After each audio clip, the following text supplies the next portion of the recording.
Escuchen, aclamen sus corazones y agucen el oído, pues lo que van a escuchar no es un mero relato de los anales de la historia, es una autopsia del alma. Soy su guía a través de las criptas olvidadas de la realeza, donde el oropel de la corona se funde con el plomo de la desesperación. Mi oficio es desenterrar los finales, no los que se graban en mármol, sino los que se susurran en los pasillos manchados de sangre y lágrimas, los que quedan atrapados en el último aliento de un monarca. Hoy, viajaremos a las brumosas tierras de Baviera, a un crepúsculo de cuento de hadas que se tornó pesadilla. Nos adentraremos en la mente de un rey que construyó castillos en las nubes, mientras su reino se desmoronaba bajo sus pies. Un rey cuyo final, en las aguas gélidas de un lago solitario, es un enigma tan profundo y oscuro como el propio lago. Fue la noche del 13 de junio de 1886. Una tormenta violenta azotaba las orillas del lago Starnberg, arrancando las hojas de los árboles y agitando las aguas hasta convertirlas en una furia negra. En la orilla, cerca del castillo de Berg, una partida de búsqueda avanzaba con faroles, cuyo tembloroso resplandor apenas cortaba la impenetrable oscuridad. El pánico era un animal vivo entre ellos. Horas antes, el rey depuesto, Ludwig II, había salido a pasear con su psiquiatra, el doctor Bernhard von Guden. No habían regresado. Y entonces, un grito. Los faroles convergen en un punto de la orilla. Primero, un paraguas, luego un abrigo, arrojado sobre la hierba mojada. Y después, en el agua poco profunda, mecida por la resaca de la tormenta, dos figuras, dos cuerpos. El del doctor Guden, con el rostro contorsionado en una mueca de terror y violencia, con marcas de lucha en su cuerpo, y más allá, flotando boca abajo como un trágico cisne negro, el rey. Ludwig II de Baviera. El rey cisne. El rey de los cuentos de hadas. Muerto. La versión oficial se escribiría con una velocidad sospechosa. Suicidio.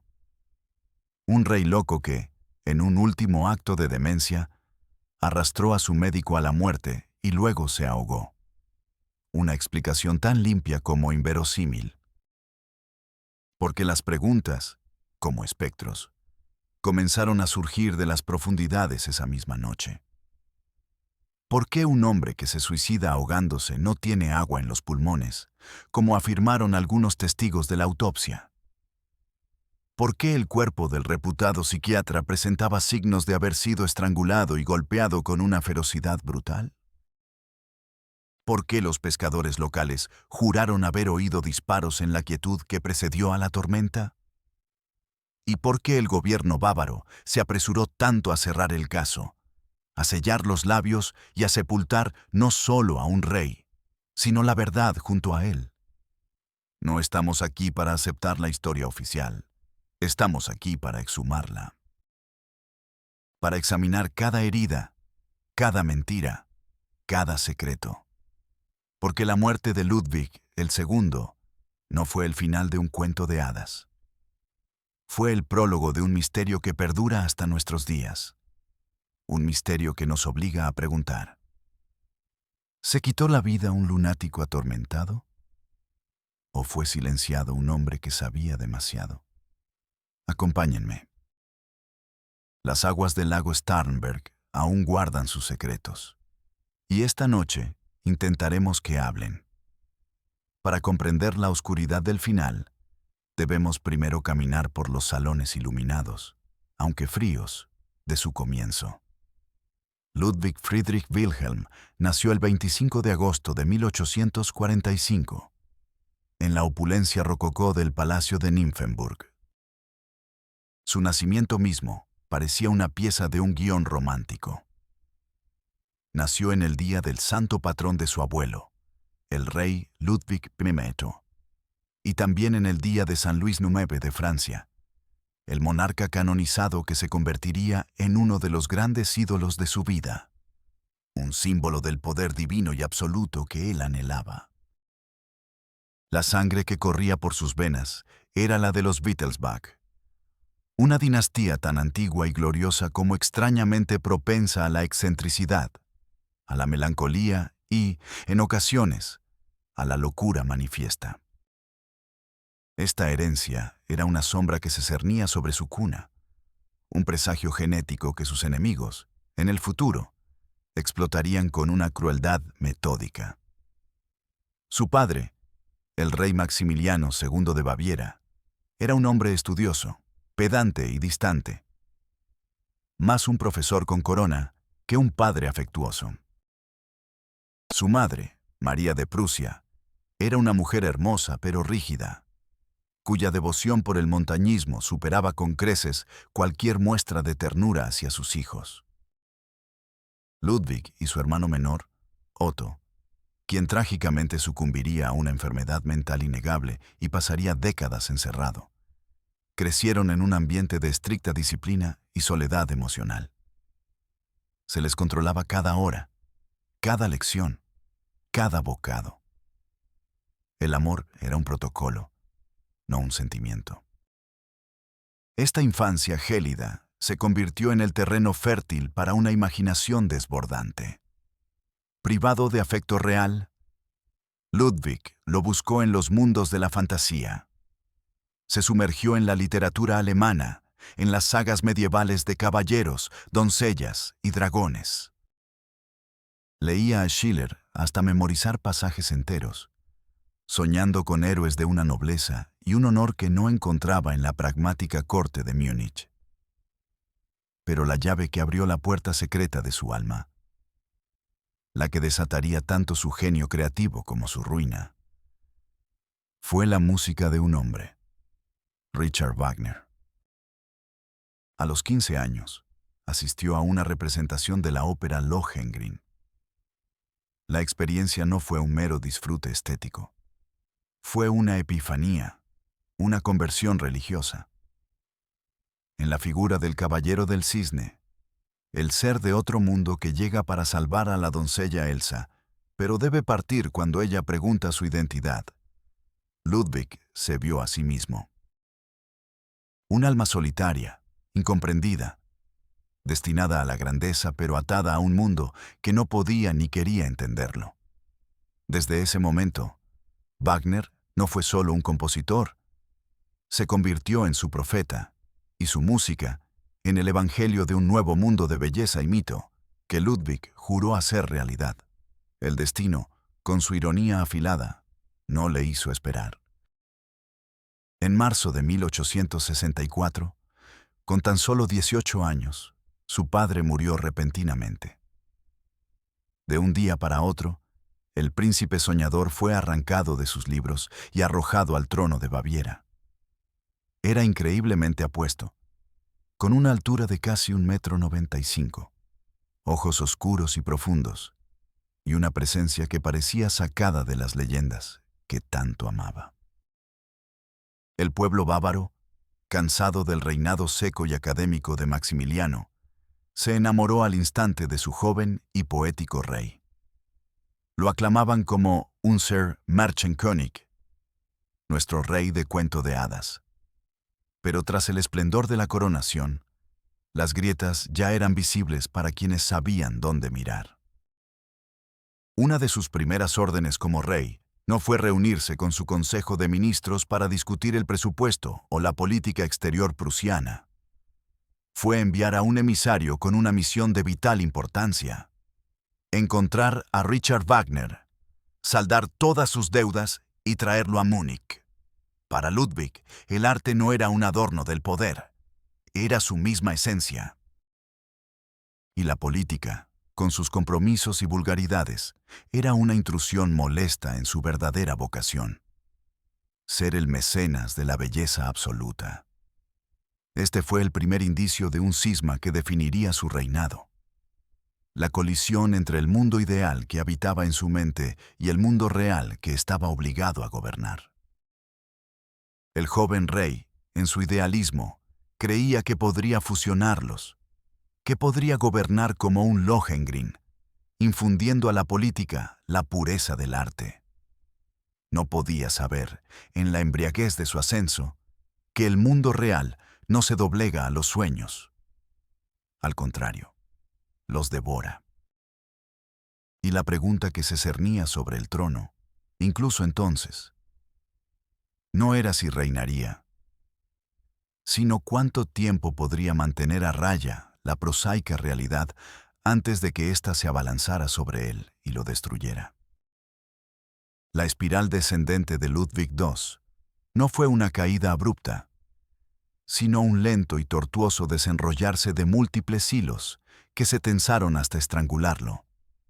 Cada hilo representaba un conflicto, una desilusión, una herida que lo alejaba más y más del mundo de los hombres y lo empujaba hacia el refugio letal de su propia imaginación.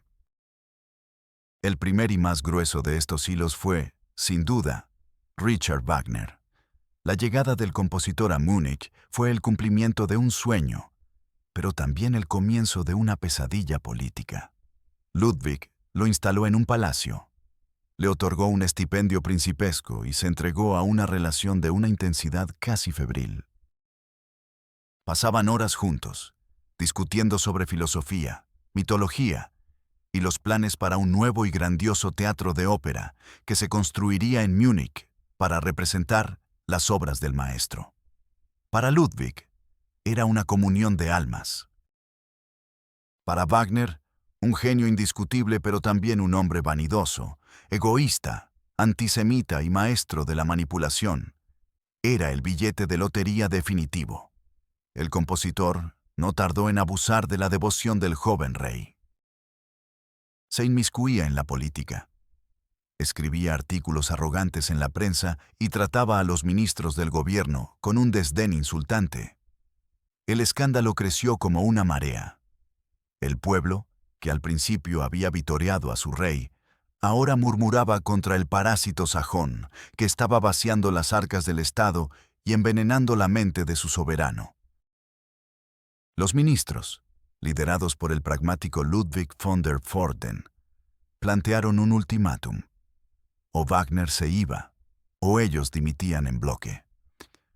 Ludwig, con el corazón roto, se enfrentó a su primera gran derrota. Comprendió que ni siquiera un rey podía anteponer su devoción personal al interés del Estado. En diciembre de 1865, con una profunda amargura, le pidió a Wagner que abandonara Baviera. «No sabe usted cuánto he sufrido», Zrenia le escribió en una carta desesperada. Esta expulsión fue más que un revés político. Fue una amputación espiritual. El rey se sintió traicionado no por Wagner, sino por el mundo. Se convenció de que la política era un juego sucio e indigno, y que los hombres que la practicaban eran incapaces de comprender la sublime importancia del arte. Fue el comienzo de su deliberado y progresivo retiro de la vida pública. El segundo hilo fue la guerra. En 1866, estalló el conflicto entre Prusia y Austria por la supremacía en el mundo germánico. Baviera, por tradición y cultura, se alió con Austria. Ludwig, que odiaba la guerra y todo lo que representaba, se vio arrastrado a un conflicto que no entendía y despreciaba. La guerra fue un desastre. El ejército bávaro, mal equipado y peor dirigido, fue rápidamente derrotado por la eficiente maquinaria militar prusiana. Para Ludwig, la derrota fue una humillación insoportable. Su ideal romántico de una Baviera soberana y orgullosa se hizo añicos contra el muro del realismo militar de Otto von Bismarck. Se vio forzado a firmar un tratado de paz que ponía a su ejército bajo el mando prusiano en caso de futuros conflictos. Su reino ya no era verdaderamente independiente. El golpe de gracia llegó en 1870 con la Guerra Franco-Prusiana. Obligado por el tratado, Ludwig tuvo que enviar a sus tropas a luchar junto a sus antiguos enemigos. Tras la victoria alemana, Bismarck, el canciller de hierro, orquestó el movimiento final para unificar Alemania bajo el liderazgo de Prusia. Para ello, necesitaba la bendición del rey más importante, después del de Prusia, el rey de Baviera. Mediante una mezcla de presión política y una sustanciosa oferta de soborno, un fondo secreto para financiar sus pasiones arquitectónicas, Bismarck convenció a un Ludwig deprimido y resignado para que escribiera la Kaiserbrief, la carta en la que invitaba formalmente al rey Guillermo I de Prusia a aceptar el título de emperador de Alemania. Ludwig firmó su sentencia de muerte como soberano absoluto. Describió ese acto como el momento más terrible de su vida. Había traicionado el legado de sus antepasados y reducido su corona a un adorno ceremonial dentro de un imperio dominado por los prusianos a los que detestaba. La política había muerto para él. Ahora solo quedaba el sueño. Fue entonces cuando el tercer hilo comenzó a apretar con una fuerza insidiosa: el conflicto de su propia naturaleza. En 1867, en un aparente intento de cumplir con sus deberes dinásticos, se comprometió con su prima, la bella y encantadora duquesa Sofía de Baviera, hermana menor de la famosa emperatriz Sisi de Austria. Parecía un cuento de hadas hecho realidad. Ludwig la llamaba Elsa, y asimismo Heinrich, personajes de su amado Lohengrin. Pero el noviazgo fue una tortura para él. Posponía la boda una y otra vez, escribiendo en su diario entradas atormentadas sobre su lucha por la pureza y su incapacidad para consumar una relación carnal. Finalmente, tras meses de excusas y angustia, rompió el compromiso. La razón, que permanecía oculta en las páginas cifradas de su diario personal, era su homosexualidad. En la Baviera profundamente católica del siglo XIX, esto no era solo un pecado, sino un crimen y, para un rey, una vulnerabilidad política catastrófica. Ludwig estaba atrapado entre los dictados de su fe, el deber de su corona de producir un heredero y los deseos de su corazón, que consideraba impuros y condenables. Este tormento interno lo consumía. Se entregó a ciclos de arrepentimiento febril, seguidos de relaciones clandestinas con soldados, actores o mozos de cuadra, a quienes colmaba de regalos para luego despedirlos. Su diario es un testimonio desgarrador de esta lucha. Juro solemnemente abstenerme. Oh, dame fuerza, oh gran Dios. Pero la fuerza le fallaba, y cada fracaso aumentaba su autodesprecio y su deseo de escapar de un mundo que le exigía ser alguien que no era. Y la escapatoria tomó forma de piedra y mortero. Si no podía gobernar un reino real, construiría reinos de fantasía. Si el mundo le negaba la belleza y la pureza, él la erigiría en las cimas de las montañas, lejos de los ojos de los hombres. El proyecto de Neuschwanstein, el castillo del Caballero del Cisne, comenzó en 1869. No era una residencia, era un escenario de ópera habitable, una declaración de principios contra la era industrial y el pragmatismo prusiano.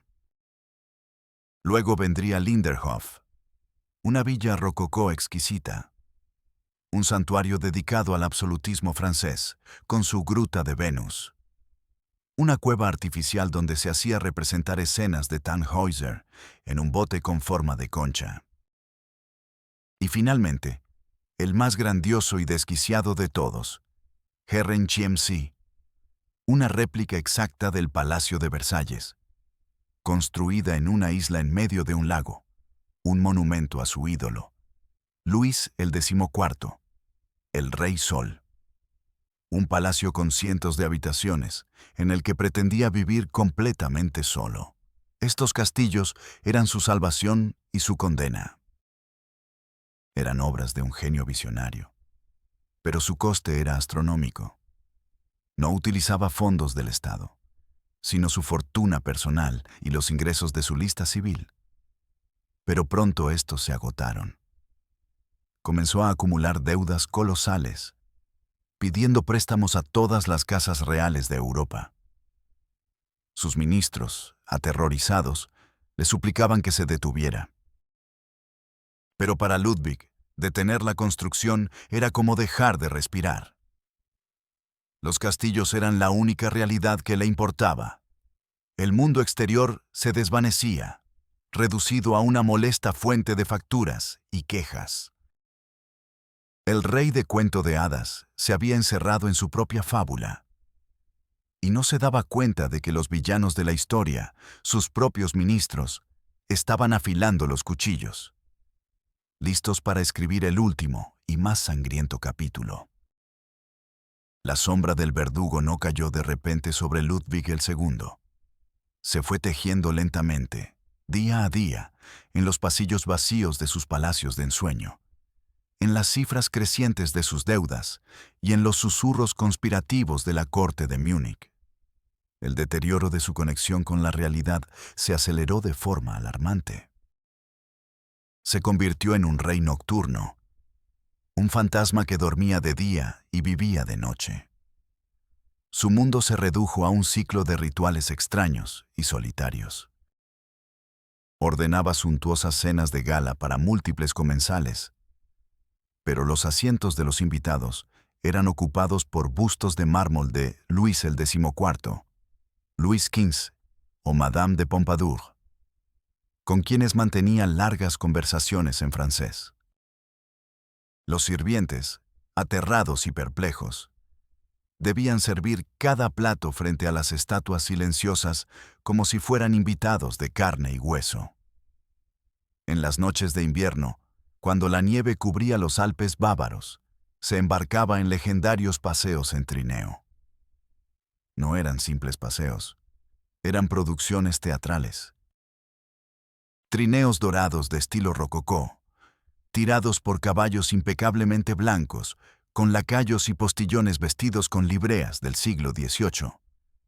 Recorrían los caminos nevados bajo la luz de la luna, creando una visión tan mágica como demencial. Para el mundo exterior eran las excentricidades de un esteta. Para quienes lo observaban de cerca, eran los síntomas de un aislamiento profundo y patológico. Su desprecio por los asuntos de Estado se volvió absoluto. Los ministros que viajaban durante horas hasta sus remotos refugios alpinos para obtener una firma real en documentos cruciales eran a menudo rechazados. Se negaba a verlos, comunicándose a través de sirvientes o en ocasiones, humillándolos al obligarlos a esperar durante días. El gobierno de Baviera estaba paralizado. El rey existía, pero no gobernaba. Su única y obsesiva preocupación era el dinero. Las deudas personales de Ludwig habían alcanzado la cifra astronómica de 14 millones de marcos, una suma impagable. La construcción de sus palacios se detuvo. Desesperado, se embarcó en una búsqueda frenética de préstamos. Envió emisarios a los lugares más insospechados, al sultán del Imperio Otomano, al Shah de Persia, a los grandes banqueros Rothschild. Contrató a agentes dudosos que le prometían fortunas inexistentes, estafándolo y empeorando su situación. Llegó a concebir planes delirantes, como vender Baviera a alguna potencia extranjera o abdicar para viajar por el mundo como un ciudadano privado con una inmensa fortuna que no poseía. Mientras Ludwig se perdía en este laberinto de deudas y delirios, en Múnich, la conspiración tomaba forma. El cerebro de la operación era el ministro presidente Johann von Lutz, un burócrata frío, ambicioso y calculador.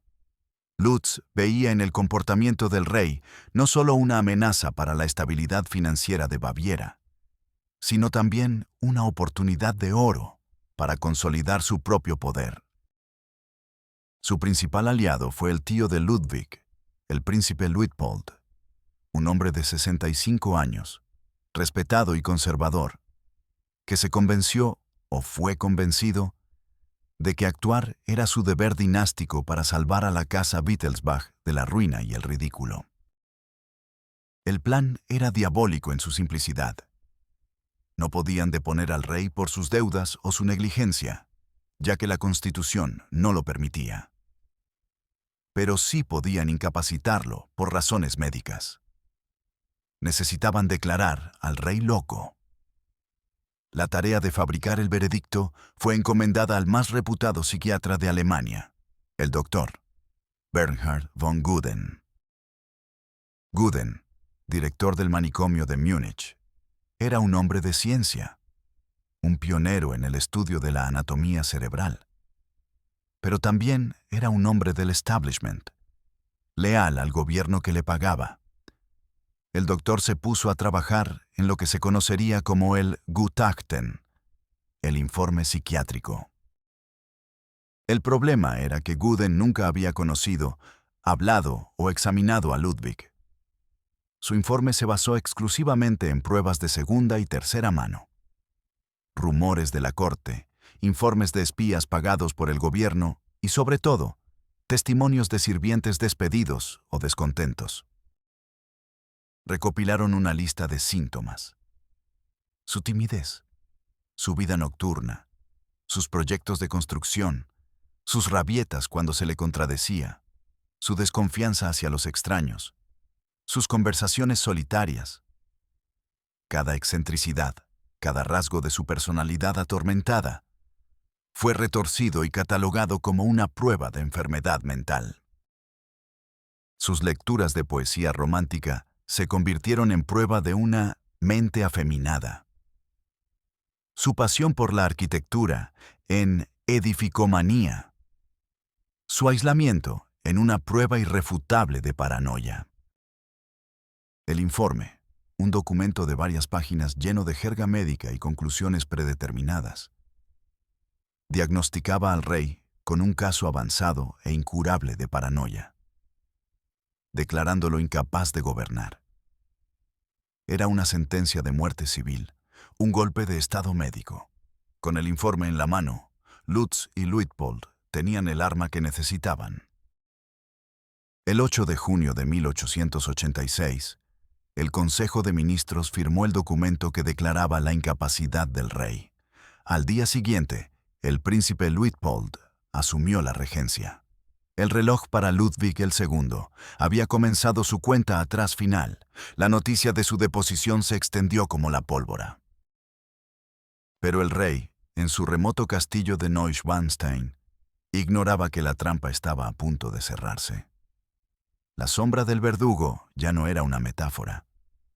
Una comisión gubernamental, liderada por el conde von Hohenstein y acompañada por el propio doctor Guden y un equipo de enfermeros, se puso en camino hacia las montañas. No iban a negociar. Iban a capturar a un rey y a encerrarlo como a un animal en una jaula. El cuento de hadas estaba a punto de terminar. Y el final sería más brutal y desolador de lo que cualquier saga medieval podría haber imaginado. La agonía final de Ludwig II se desarrolló en una secuencia de eventos de apenas 72 horas. Una tragedia en 3 actos que selló su destino con una velocidad implacable. El primer acto, la fallida captura, tuvo lugar en la noche del 9 de junio de 1886. La comisión gubernamental llegó a las puertas de Neuschwanstein, el santuario de piedra del rey, esperando una rendición rápida y silenciosa.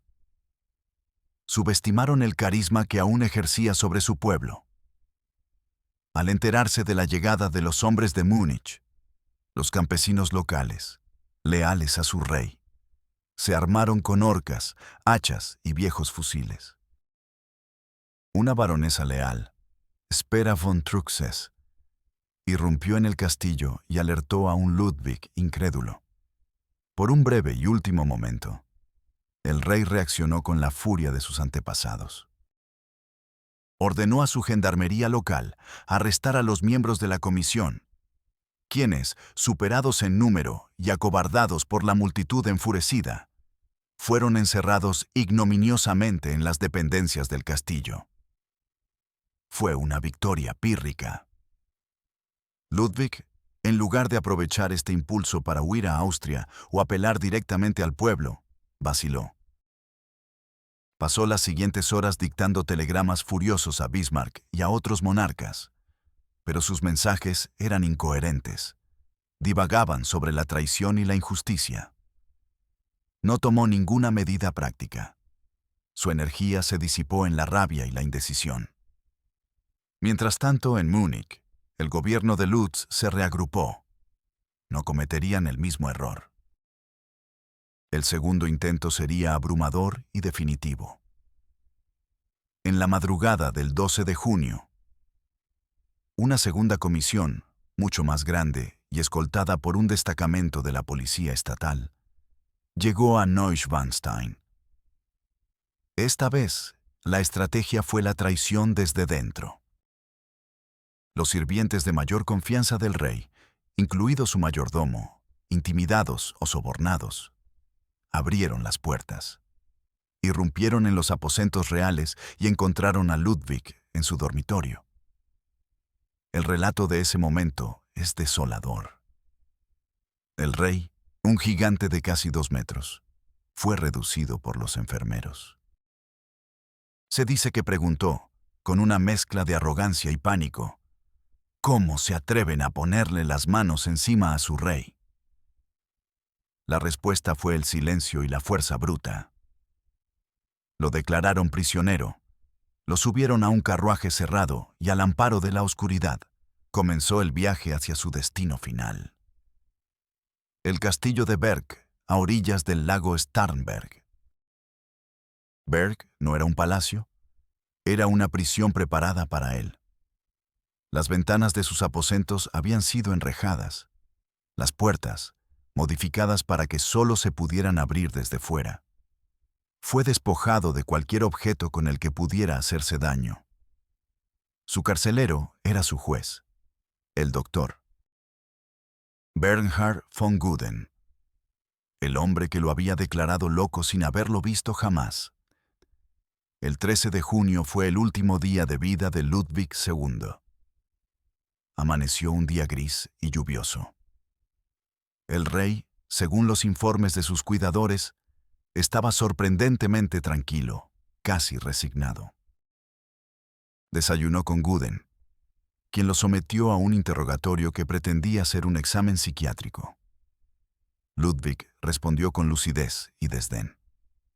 Por la mañana, dieron un primer paseo por los jardines, acompañados por 2 enfermeros a una distancia discreta. Todo parecía bajo control. Por la tarde, la lluvia se intensificó. Alrededor de las 6:30, Ludwig le pidió a Guden salir a dar otro paseo por la orilla del lago. El doctor, quizás para ganarse la confianza de su ilustre paciente o quizás por un exceso de confianza fatal, aceptó. Y tomó una decisión inexplicable. Ordenó a los 2 enfermeros que no lo siguieran. Les dijo que estarían de vuelta a las 8 en punto. Salieron solos, el rey y su psiquiatra, sin abrigos ni paraguas, adentrándose en el crepúsculo lluvioso.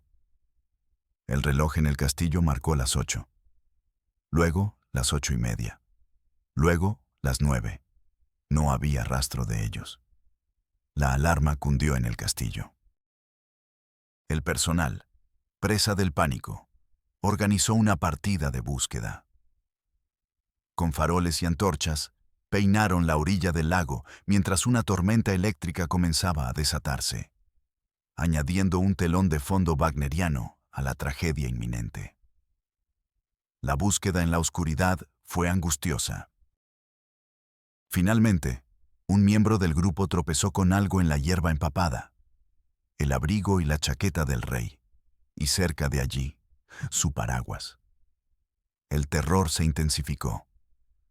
Los hombres se adentraron en las aguas poco profundas, que el viento y la lluvia habían vuelto turbias y amenazantes.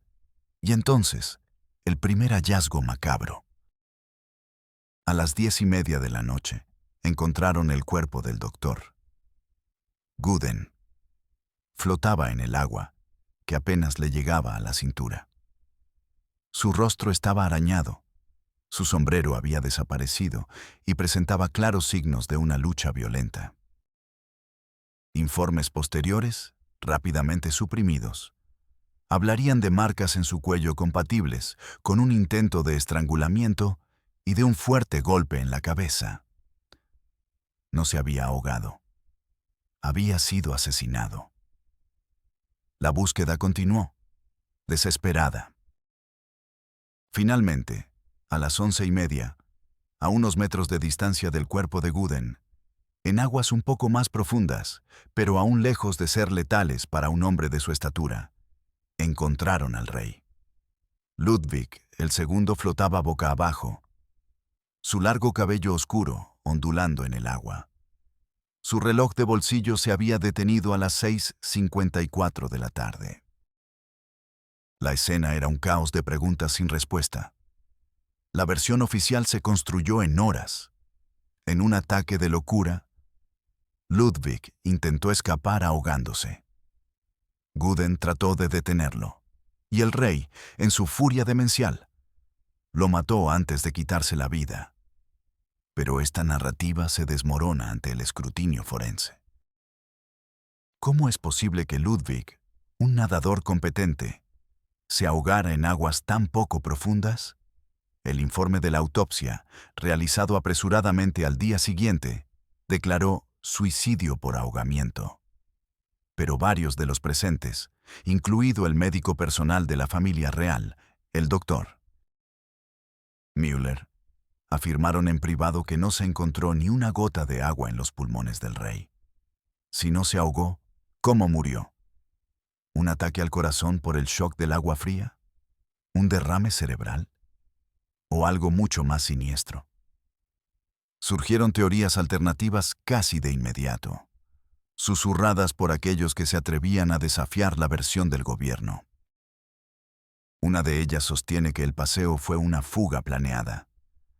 Ludwig sabía que sus partidarios, liderados por la fiel baronesa, intentarían un rescate. Se adentró en el lago para encontrarse con un bote que lo llevaría a un lugar seguro. Gooden lo descubrió. Intentó detenerlo, y en la lucha que siguió, Ludwig lo mató. Pero antes de que pudiera llegar al bote, fue alcanzado. ¿Por quién? Aquí es donde entra la teoría del asesinato. Los conspiradores de Múnich no podían permitirse un juicio público ni una fuga. Un Ludwig libre o mártir era una amenaza demasiado grande. Esta teoría sugiere que asesinos a sueldo esperaban ocultos en la orilla. Cuando vieron la lucha, intervinieron. Algunos relatos de pescadores locales, rápidamente desacreditados, hablaron de haber oído 2 disparos esa noche. De hecho, décadas más tarde, un abrigo que supuestamente perteneció al rey fue exhibido, mostrando 2 agujeros de bala en la espalda, aunque su autenticidad es muy discutida. ¿Fue Ludwig asesinado a tiros y su cuerpo arrojado al agua para simular un ahogamiento? La muerte de Ludwig el segundo no es, por tanto, una simple nota a pie de página sobre un rey loco. Es la escena de un crimen con múltiples víctimas, múltiples sospechosos y una alarmante falta de pruebas concluyentes. El agua del lago Starnberg se cerró sobre 2 cuerpos esa noche, pero también sobre la verdad, dejándonos con un cadáver exquisito de misterio. Un rey muerto, un médico asesinado y un silencio oficial tan profundo y frío como una tumba acuática. El impacto de la noticia de la doble muerte en el lago fue como una onda expansiva que sacudió Baviera hasta sus cimientos, generando un caos inmediato y sentando las bases para décadas de especulación y dolor. En las primeras horas de la mañana del 14 de junio, los 2 cuerpos fueron recuperados del agua y llevados de vuelta al castillo de Berg. La escena era lúgubre y apresurada. Los funcionarios del gobierno, con el conde von Holstein a la cabeza, tomaron el control. Su principal objetivo era manejar la narrativa desde el primer instante. El cadáver del rey se convirtió en el primer campo de batalla de la conspiración póstuma. Fue transportado a Múnich con una celeridad que levantó sospechas. La autopsia, realizada por el propio doctor Guden antes de su muerte, había sido un diagnóstico en vida. La autopsia de su cadáver fue un ejercicio de confirmación. Presidida por oficiales leales al nuevo régimen, el procedimiento fue superficial. Se extrajo el cerebro del rey para su estudio científico. Un acto de profanación final que pretendía encontrar pruebas físicas de su locura. Pruebas que, por cierto, nunca se materializaron de forma concluyente. Se ignoraron o minimizaron las contradicciones flagrantes, como la ausencia de agua en los pulmones. El veredicto oficial, asfixia por ahogamiento, se emitió y se difundió como un hecho irrefutable. El cuerpo fue embalsamado y preparado para el velatorio público. Expuesto en la capilla de la residencia de Múnich, vestido con el uniforme de gala de la Orden de San Huberto, Ludwig parecía, incluso en la muerte, una figura de una majestad trágica. Miles y miles de bávaros desfilaron ante su féretro. Las reacciones fueron una compleja mezcla de emociones. El gobierno del príncipe regente, Luitpold, esperaba alivio, la aceptación de que un reinado problemático había llegado a su fin. En cambio, se encontraron con una explosión de duelo genuino y, más peligrosamente, de rabia. El pueblo llano, que había mantenido un afecto profundo por su excéntrico y generoso rey, no se creyó la historia del suicidio. Veían a Ludwig no como un loco, sino como una víctima. Un soñador aplastado por los políticos grises de Múnich. Los rumores de asesinatos se extendieron por las tabernas y los mercados como un incendio forestal. Se hablaba de los asesinos de Múnich, de la traición de los ministros, del complot para usurpar el trono. El funeral, celebrado el 19 de junio, fue un espectáculo grandioso y sombrío. La última producción teatral en la que Ludwig sería el protagonista involuntario. Un suntuoso catafalco, tirado por 8 caballos negros enlutados, recorrió las calles de una Múnich abarrotada. La pompa y la ceremonia, que tanto había odiado en vida, lo acompañaron hasta su tumba en la cripta de la iglesia de San Miguel. Pero ni siquiera la solemnidad del entierro pudo acallar las preguntas. El vacío de poder se llenó con la misma eficiencia con la que se había creado. El príncipe Luitpold, que ya era regente, consolidó su autoridad. El ministro presidente Lutz y sus aliados se afianzaron en el gobierno, ahora libres de la impredecible interferencia del rey. Su primera tarea fue una campaña de propaganda masiva para solidificar la imagen del rey loco. Se filtraron a la prensa extractos seleccionados y manipulados de sus cartas y diarios. Se exageraron sus excentricidades hasta convertirlas en pruebas de una demencia furiosa.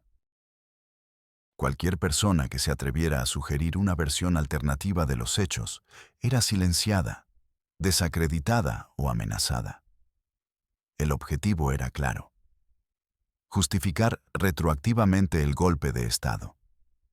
Debían convencer al mundo de que no habían matado a un rey, sino que habían salvado a un reino de un lunático. Pero, ¿qué secretos, además de su ruinosa deuda, podrían haber sido tan peligrosos como para justificar una medida tan extrema, ya fuera la deposición o, como muchos creen, el asesinato? Aquí nos adentramos en el terreno de las incógnitas más profundas. Primero, estaban los secretos de Estado.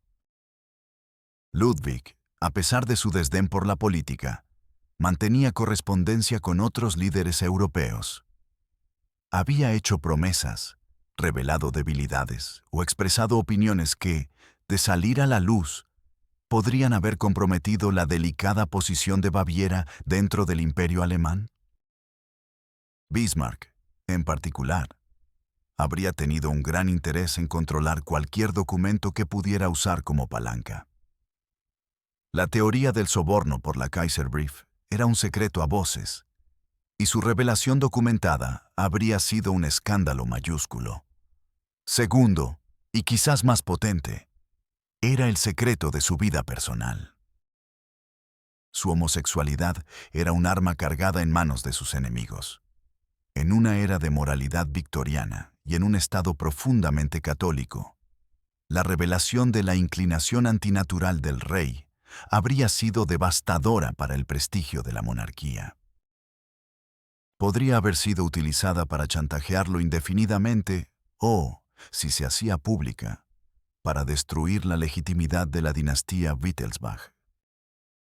Es posible que el plan original de la comisión fuera simplemente asegurar su abdicación y controlar sus documentos privados, pero que en el lago Starnberg la situación se les fuera de las manos de una forma violenta e inesperada.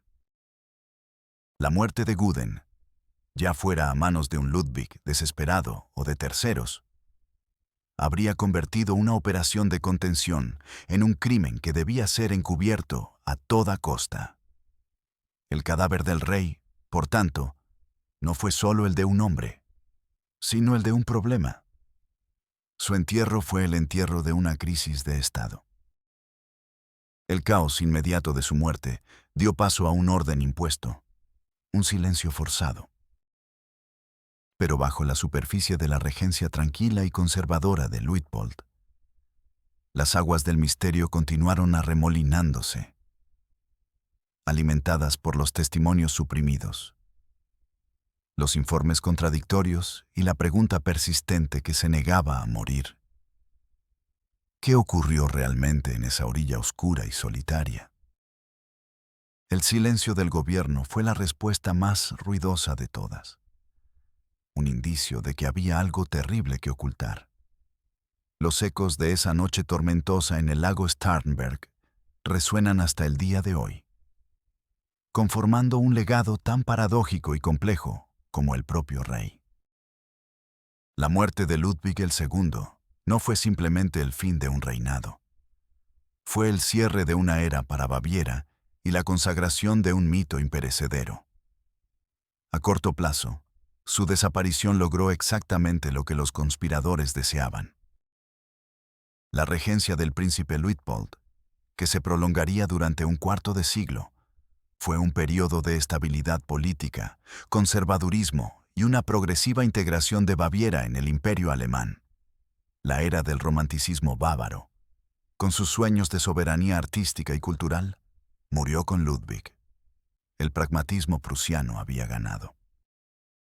El rey que firmó la Kaiserbrief con el corazón roto fue reemplazado por un régimen que aceptó sin reparos su papel secundario en la Nueva Alemania.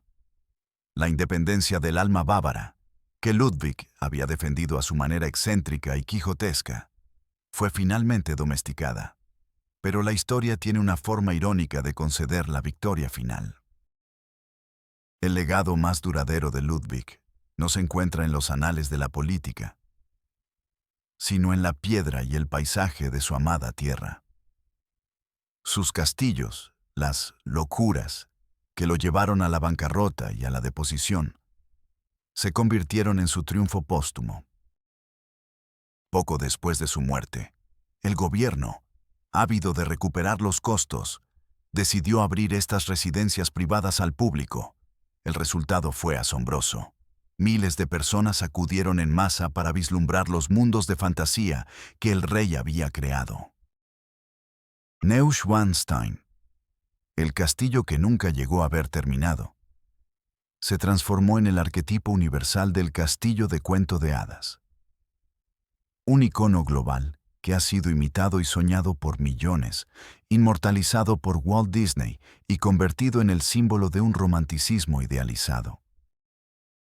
Linderhof y Herrenchiemsee se convirtieron en testimonios de un esplendor y una visión artística sin parangón. Las deudas que lo destruyeron fueron pagadas 1 y 1000 veces por los ingresos del turismo. Los monumentos a su locura se convirtieron en el mayor tesoro económico y cultural de Baviera. En la muerte, Ludwig le dio a su reino un regalo más valioso y perdurable que cualquier tratado político o victoria militar. La construcción de su memoria ha sido un campo de batalla continuo. Para el régimen que lo sucedió, era el rey loco, una nota de advertencia sobre los peligros del absolutismo y la autocomplacencia. Pero para el pueblo, y para gran parte del mundo, se convirtió en algo más: el rey de los cuentos de hadas, un mártir del arte, un alma demasiado sensible para un mundo brutal y materialista. Un hombre que prefirió construir belleza antes que librar guerras. La pregunta sobre su salud mental persiste, pero quizás sea la pregunta equivocada. Estaba loco según los estándares clínicos del siglo XIX. Posiblemente sufría de una grave depresión, un trastorno de la personalidad y una ansiedad social paralizante. Todo ello exacerbado por el tormento de su sexualidad reprimida y las presiones de una corona que nunca deseó realmente. Pero su locura fue, ante todo, un diagnóstico político, un arma utilizada para eliminar a un obstáculo. Su verdadero crimen no fue la demencia, sino la inadaptación. Fue un rey del siglo XVIII perdido en el siglo XIX, un poeta en un trono que exigía un administrador, un soñador en una era de industrialización y realpolitik. Su tragedia final no fue que muriera, sino que el mundo en el que nació no tuviera espacio para él. Y así, volvemos a la orilla del lago, a la oscuridad y al misterio. La verdad sobre esos últimos momentos probablemente se perdió para siempre en las aguas turbias, pero el enigma que nos lega va más allá de un simple ¿quién lo hizo? Nos obliga a contemplar la naturaleza del poder, la soledad del genio y el precio de los sueños. Al final, la autopsia de su alma nos revela una verdad incómoda. Tal vez no fue Ludwig quien estaba irreparablemente loco, sino el mundo que lo rodeaba. Un mundo que prefiere la estabilidad de la mediocridad a los riesgos de la belleza sublime. La pregunta que queda flotando sobre su tumba, más inquietante que cualquier teoría de conspiración, es esta: ¿cuántos otros soñadores han sido declarados locos por un mundo que teme a la luz que emiten? Y sus finales, como el de Ludwig, son tragedias personales o acusaciones contra la misma estructura de la realidad que habitamos. El eco en esta cripta real no nos ofrece respuestas, solo la resonancia eterna de esa pregunta.